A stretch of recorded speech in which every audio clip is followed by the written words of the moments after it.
Augustin Matata Pogno, bonjour. Bonjour, Monsieur Irung. Comment allez-vous? Je vais très bien. Commençons par votre parti politique. Quelle est l'opportunité maintenant de sortir un parti politique, le LGD? Bon, LGD, ça veut tout simplement dire leadership et gouvernance pour le développement.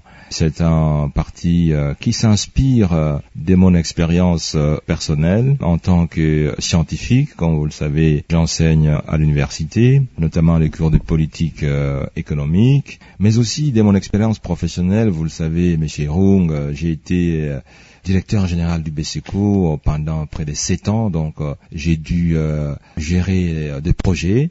Et j'ai été ministre des Finances pendant un peu plus de 10 ans, et entre 2010 et 2012. Et j'ai été Premier ministre pendant près de 5 ans.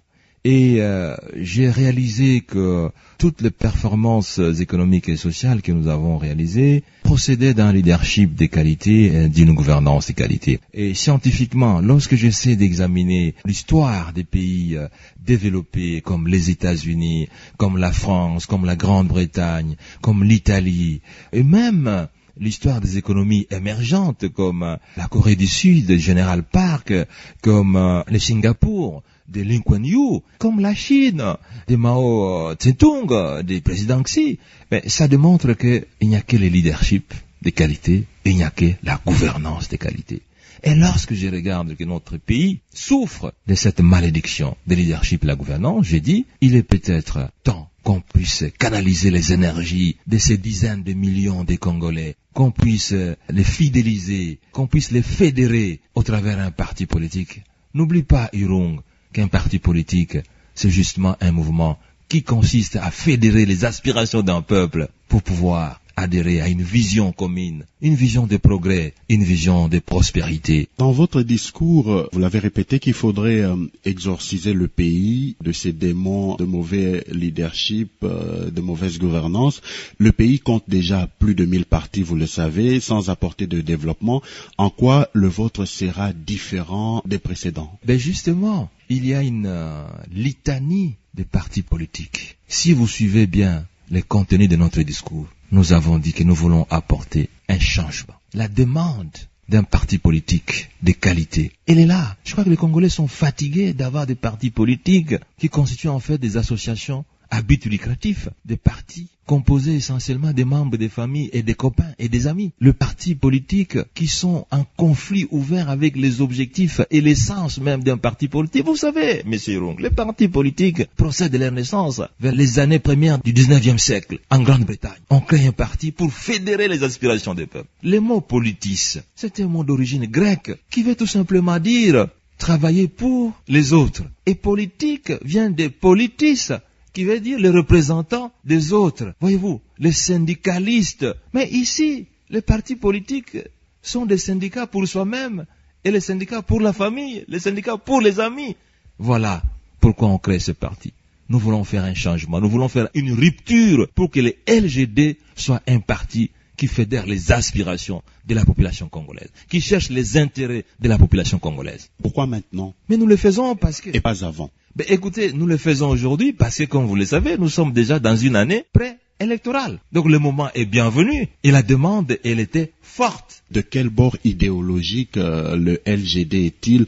Vous êtes sociodémocrate, nationaliste, républicain, de gauche, de droite? Où est-ce qu'on vous place? Nous sommes dans la social-démocratie et c'est un choix pertinent. Regardez, Irung, nous ne pouvons pas faire un parti à capitalisme pur parce que la pauvreté a atteint des niveaux inimaginable. Presque la majorité de la population congolaise vit en dessous du seuil de pauvreté. Si nous tablons l'idéologie de notre parti, parce que cette question me permet déjà de verser dans l'idéologie de ces partis, si nous mettons notre parti uniquement sur les libres entreprises, c'est-à-dire sur le capitalisme pur et dur, nous ne saurons pas atteindre des objectifs. Il faut, au-delà du libre entreprise, un volet social important. La prise en charge de l'éducation, la prise en charge de la santé, la prise en charge du transport, la prise en charge des questions d'eau, d'électricité. Il faut la social-démocratie, c'est-à-dire, d'une part, on favorise les libres entreprises, on essaye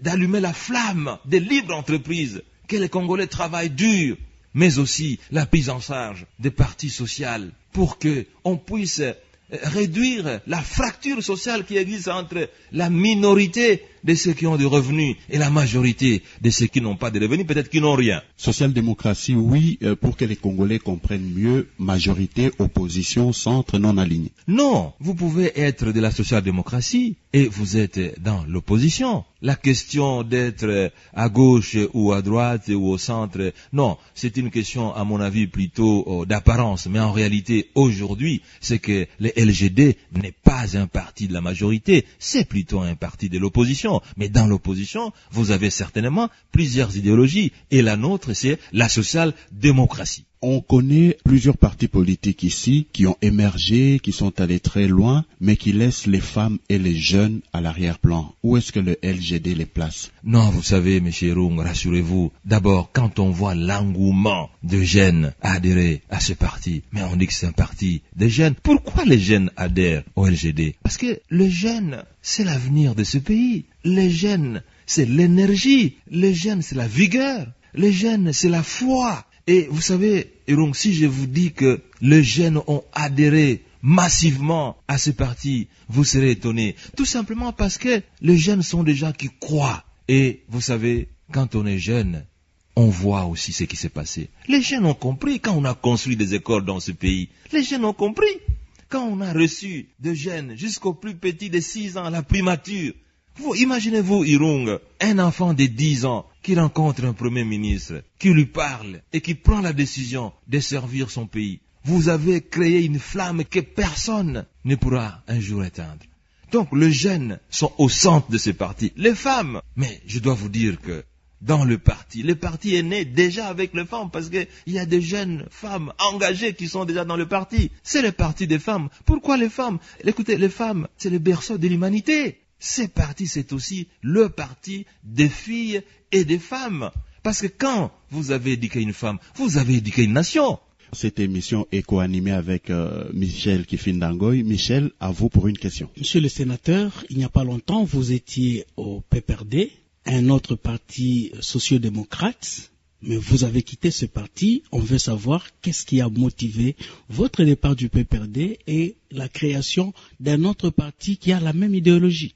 Écoutez, ce n'est pas parce que le PPRD se fonde sur la social-démocratie qu'il n'y a pas d'autres partis dans ce pays qui fondent leur idéologie sur le même sujet. Non, et ce n'est pas un problème d'exclusion. Pourquoi je suis parti du PPRD? Bon, ça fait plus d'une année et je suis parti en bonne entente, en bonne humeur. Je reste en contact avec les amis du PPRD, mais je suis parti tout simplement parce que j'avais besoin de pouvoir répondre à une demande d'offres politiques qui ne pouvaient pas être trouvées tout en étant dans le PPRD. Mais je peux vous rassurer que je reste en contact avec les amis du PPRD, avec qui nous partageons les idées. Vous savez, ce sont les idées qui sont à la base du progrès des nations. Ce sont les idées qui sont à la base du progrès de l'humanité. Et donc, quand vous réfléchissez, c'est-à-dire que vous trouvez des solutions aux problèmes qui se posent. Et c'est parti, les LGD, c'est un parti des idées, c'est un parti des débats, c'est un parti des changements, c'est un parti des ruptures. Et Rung, Michel, si vous voulez savoir les idées, allez les chercher au LGD. En même temps, les jeunes ont été quelque part déçus par la gestion du PPRD pendant longtemps. Est-ce que le fait pour vous de quitter le PPRD, n'est-ce pas là une manière d'éviter de partager le bilan du PPRD, ou alors vous avez été en quelque sorte empêché de vous exprimer au sein du PPRD? Si ce n'est pas en réalité une stratégie du PPRD de faire un autre parti satellite pour entraîner davantage le peuple à adhérer à la vision du président Kabila, que vous avez d'ailleurs cité dans votre discours. Bon, écoutez, j'ai cité le président Joseph Kabila dans mon discours, comme j'ai cité beaucoup de leaders qui ont eu un rêve pour ce pays. Vous ne pouvez pas me dire que Patrice Emery Lumumba n'avait pas un rêve pour ce pays. Il l'avait. Vous ne pouvez pas dire que Tshisekedi n'avait pas un rêve pour ce pays. Il l'avait. Vous ne pouvez pas dire que Mzee Laurent Désiré Kabila n'avait pas un rêve pour ce pays. Il l'avait. Vous ne pouvez pas dire non plus que Joseph Kabila Kabange, quand il a accédé au pouvoir, ce pays était coupé en 4 morceaux, qui n'avait pas un rêve. Il avait un rêve. Il a unifié ce pays. Il faut être reconnaissant. La gratitude fait partie des valeurs républicaines. Il faut savoir reconnaître le mérite de certaines personnes. Mais cela ne peut pas dire que ce parti, le LGD, est un parti appendice au PPRD. Non, c'est un parti indépendant, avec une idéologie tout à fait indépendante, avec des idées indépendantes.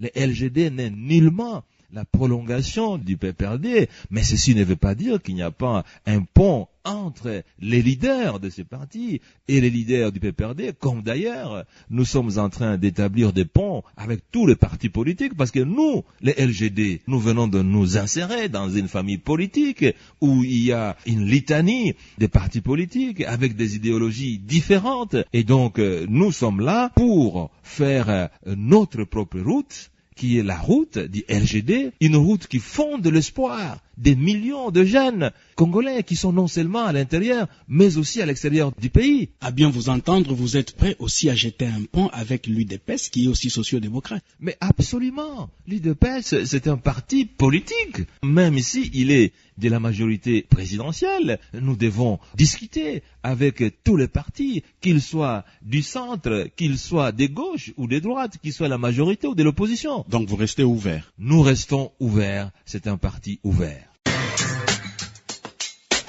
Radio Okapi. Grande interview.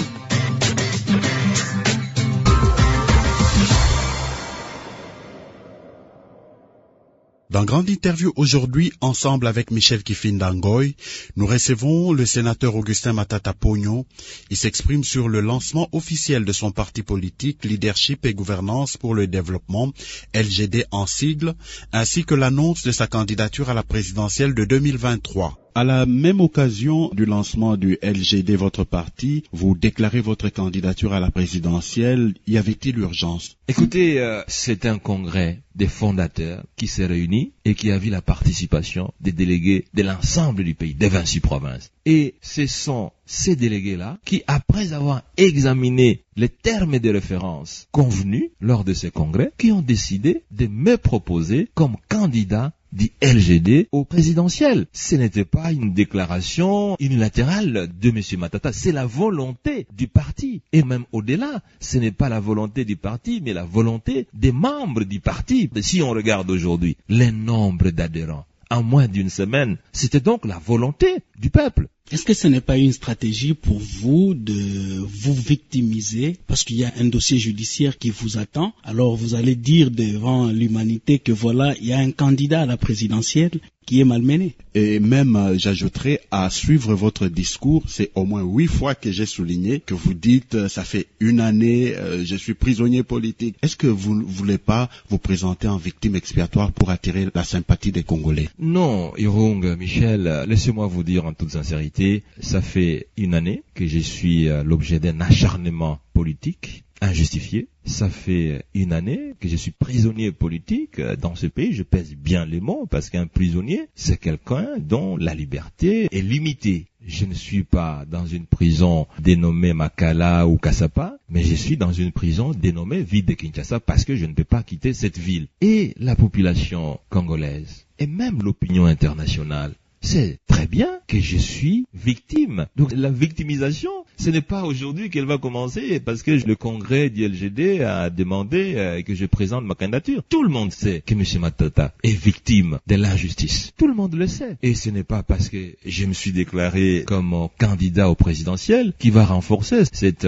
victimisation. Vous savez, M. Irung, vous avez vu la lettre du procureur général pour la Cour de cassation, où il déclare clairement que la Cour de cassation n'est pas compétente pour juger un ancien Premier ministre. Semblerait-il que cette lettre est un fake news? C'est faux. C'est une lettre vraie. Est-ce que vous avez entendu le démenti du parquet général après la Cour de cassation? Mais c'est une lettre vraie. Et puis, M. Irung, restons intellectuels, restons sages, mais la position du procureur général contenue dans cette lettre-là, mais elle n'est pas nouvelle.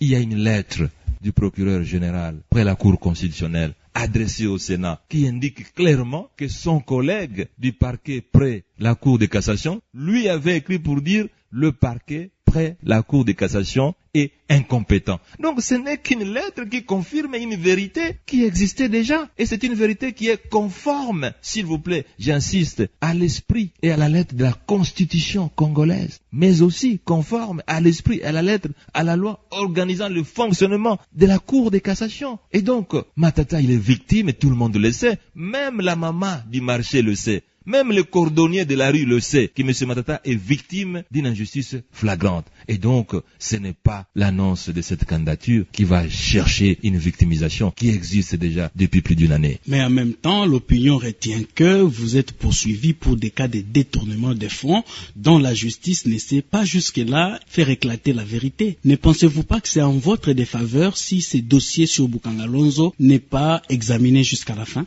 En d'autres termes, le candidat Augustin Matata Ponyo ne va-t-il pas traîner les casseroles de ses affaires Bokanga Lonzo aérianisation? Écoutez, Irung et Michel, laisse-moi vous dire que je suis sincère avec ma conscience. J'ai la conscience légère. Je pense que nous ne devons pas être amnésiques. Vous êtes quand même des grands professionnels. Vous vivez dans ce pays. Lorsque l'inspecteur général des finances, lorsque le procureur général près la Cour constitutionnelle, les deux disent que la personne qui m'a remis de l'argent, c'est le responsable qui gérait le parc agro-industriel de Bokanga Lonzo. C'est-à-dire, si je l'ai détourné de l'argent, ça procède du transfert entre African Commodities et M. Matata. Mais si la personne qui est censée me remettre l'argent dit qu'elle ne m'a jamais remis $1, ni directement, ni indirectement, mais sur base de quoi M. Matata va se sentir chargé? Entre nous, nous ne devons pas nous considérer comme dans un monde à part. La RDC fonctionne aussi comme les autres pays où la logique fondamentale demeure. Donc ça, c'est du point de vue même de l'existence de l'infraction. L'infraction n'existait pas. Monsieur Christo Grobler était ici. Il a accordé une interview à l'un de vos collègues. Et au cours de cette interview, il a dit, il n'a jamais remis $1 à M. Matata. Qui plus est, Michel Irung, il a signé un document écrit, certifié par les services compétents sud-africains pour dire que M. Matata n'a jamais détourné $1 de Bokanga Lonzo. Mais alors, si vous, les Congolais, vous voulez vous acharner contre cet individu, c'est que vous avez autre chose. Deuxièmement, ce n'est pas les candidats Matata qui déclarent que le dossier est clos. C'est la Cour constitutionnelle, à travers son arrêt, qui a dit que le dossier est clos. Lisons quand même. Monsieur Irung, Monsieur Michel, même si vous n'aimez pas Monsieur Matata, même si la tête de Monsieur Matata vous dérange, même si son nom ne passe pas dans votre cerveau, mais il y a quand même l'honnêteté de pouvoir accepter la vérité. Lorsque la Cour constitutionnelle dit qu'un ancien Premier ministre, qu'un ancien président de la République, conformément à la Constitution, ne peut pas être jugé par le parquet près la Cour constitutionnelle, par la Cour de cassation, pourquoi nous devons nous acharner? Mais avant vous, il y a quand même eu des premiers ministres, et après vous, il y en a eu autant. Pourquoi ce régime s'acharnerait seulement sur votre personne et non sur les autres? Parce que même des questions de détournement, ça surgit seulement pendant votre période de gestion. Mais justement, Monsieur Michel, ça c'est la question que se pose même la main qui vend les Ndunda. Il se pose la question, il dit, mais dans ce pays, il n'y a eu que M. Matata comme Premier ministre. Mais la réponse, elle est simple. Tout le monde comprend qu'il y a des objectifs plutôt politiques. Imaginez-vous que le parti sort le mardi. Le jeudi, le procureur général envoie les dossiers en fixation. Mais on attendait que la sortie du parti politique pour que les dossiers soient envoyés en fixation. Imaginez-vous que j'ai perdu ma petite sœur, même père, même mère, mi-février. Et donc la décision était déjà prise. Mais on m'a interdit de voyager au nom d'un état de droit. Mais quel est le jour où moi, je reverrai ma petite sœur pour lui rendre les derniers honneurs? Avez-vous reçu des propositions formelles d'adhésion à l'Union sacrée? Mais je l'ai dit dans mon discours. Et c'est peut-être l'infraction que j'ai commise de ne pas adhérer à l'Union sacrée. Est-ce que, M. Irung, je peux vous poser la question? Vous connaissez l'article d'une loi qui dit que quelqu'un qui n'adhère pas à l'Union sacrée doit être sanctionné et qu'on doit l'interdire de voyager dans son pays? Voulez-vous dire que adhérer à l'Union sacrée serait faire de Matata Ponyo un candidat de moins? Ben justement, parce que, écoutez, quand vous adhérez à l'Union sacrée a son candidat, il est connu. Comment vous allez adhérer à l'Union sacrée et être candidat? Parce que le candidat de l'Union sacrée, il est connu. Vous ne le connaissez pas, parce que c'est un candidat déclaré. Vous vous reconnaissez innocent et votre conscience est légère, mais de quoi avez-vous peur que ces dossiers soient transmis devant la Cour de cassation? On n'a pas peur de quelque chose, mais on est choqué. Et je pense que le peuple congolais doit être choqué, parce que c'est qui administre la justice? Mais il l'administre au nom de la population congolaise. Il ne l'administre pas à titre individuel. La justice, elle est rendue au nom du peuple congolais. Vous savez, Monsieur Michel, M. Irung, des gens qui ont détourné jusqu'à plus d'1 milliard de dollars américains sont fiers de se bomber la poitrine et de dire qu'ils ne seront jamais poursuivis parce qu'ils ont beaucoup volé et ils en ont distribué. Si j'avais peur, je ne serais pas rentré. Combien de Congolais m'ont demandé de ne pas rentrer? J'étais en Guinée. J'étais haut conseiller d'un président en fonction. Mais je suis rentré. Si j'avais peur, je ne serais pas rentré. Je suis rentré dans mon pays parce que je n'ai pas détourné un franc congolais. Et je peux vous dire, dans l'ensemble du dossier qui a été traduit par le procureur général près la Cour constitutionnelle, les juges de la Cour constitutionnelle se sont étonnés de dire il y a tout sauf des preuves de détournement. C'est scandaleux. Dans Grande Interview aujourd'hui, ensemble avec Michel Kifindang, nous recevons le sénateur Augustin Matata Pogno. Il s'exprime sur le lancement officiel de son parti politique Leadership et Gouvernance pour le Développement, LGD en sigle, ainsi que l'annonce de sa candidature à la présidentielle de 2023. Les élections approchent. Pour boucler le dossier judiciaire vous concernant, comment entrevoyez-vous l'issue de ces dossiers? Écoutez, l'issue elle est claire. Il n'y a pas de condamnation de M. Matata parce qu'on ne condamne que quelqu'un qui a commis une infraction. Je n'ai commis aucune infraction. Alors nous sommes en train d'atterrir, monsieur le sénateur, où vous vous êtes annoncé candidat à la présidentielle, alors que l'opinion continue à retenir que votre candidature risque d'être entachée de beaucoup de questionnements, notamment ces questions de détournement qui sont restées floues jusqu'aujourd'hui. Est-ce que vous êtes réellement victime ou auteur de détournement? Qu'est-ce que vous pouvez rassurer à la population congolaise de votre candidature? Une fois président de la République, monsieur Matata, qu'est-ce que vous faites changer dans ce pays? Monsieur Michel, d'abord à ce qui concerne les questions de détournement, je l'ai dit que je n'ai jamais détourné $1. Je l'ai répété plus d'une fois et je n'ai jamais vu jusqu'aujourd'hui, ça fait plus d'une année, quelqu'un qui a amené une preuve de détournement. Monsieur Gilles Alinguité, inspecteur général des finances, a dit, et nous en avons des preuves de ce qu'il avait dit, que l'argent était transféré du compte de African Commodities dans le compte de monsieur Matata. Mais monsieur Irung, s'il y a la façon la plus facile de retracer l'argent, mais c'est en Afrique du Sud, mais pourquoi on n'amène pas cette preuve? Donc c'est pour dire, monsieur Michel, que j'ai le cœur léger, parce que je n'ai jamais pris $1, et ceux qui m'accusent n'ont jamais donné une preuve. Si vous en avez, vous, amenez-le-moi. S'agissant du dossier bien aérianisé, vous le savez, le procureur général, près la Cour constitutionnelle, agacé par la réalité des faits, troublé par la grossièreté des mensonges, a été obligé, la bouche par l'abondance du cœur, de me demander pardon, de présenter des excuses dans son propre bureau et devant témoins. C'est scandaleux. Donc, sur ce point de détournement des fonds, je voudrais que les Congolais le sachent. C'est des mensonges grossiers qui ont été montés dans le but d'éliminer un candidat au présidentiel. Pour le reste, je peux vous dire que l'offre politique du LGD, c'est une offre qui répond aux aspirations des dizaines de millions de Congolais, de voir un Congo fier, un Congo grand, un Congo respecté, un Congo de prospérité, un Congo qui fera de la RDC un pays d'espoir, un pays émergent. Avec le LGD, nous voulons que les jeunes vivent d'ici 30 ans, un pays émergent au centre de ce continent, et que nos enfants vivent dans ces centres du continent, un pays développé. Et c'est possible, Michel, c'est possible parce que Dieu n'a jamais créé un pays développé. Dieu n'a jamais créé une économie émergente. Dieu a créé des hommes. Dieu a planté dans chaque homme un leadership de qualité capable d'impulser. Et c'est ça l'histoire des grandes nations. C'est ça l'histoire des économies émergentes. C'est l'histoire d'un peuple qui se prend en charge, qui se décide d'aller de l'avant et de construire pour ne pas être traité de jouisseurs et de danseurs. Quelles sont vos relations avec plusieurs personnalités telles que le président de la République, le président du Sénat, de l'Assemblée nationale, Jean-Pierre Bemba, le duo Fayulu-Muzito, Moïse Katumbi? Écoutez, je n'ai de problème avec personne. Ça, je peux vous le dire. Vous avez vous-même entendu, s'agissant du président de la République, Félix-Antoine Tshisekedi, plus d'une fois, on lui a posé des questions sur moi et les témoignages du président sont favorables. Donc, j'ai pas de problème avec le président Tshisekedi. D'abord, c'est notre président, c'est le président de nous tous et tous les Congolais. Je lui dois donc ses respects et dire la haute fonction qu'il exerce. J'ai pas de problème avec Fayulu, avec Muzito, avec Jean-Pierre Bemba.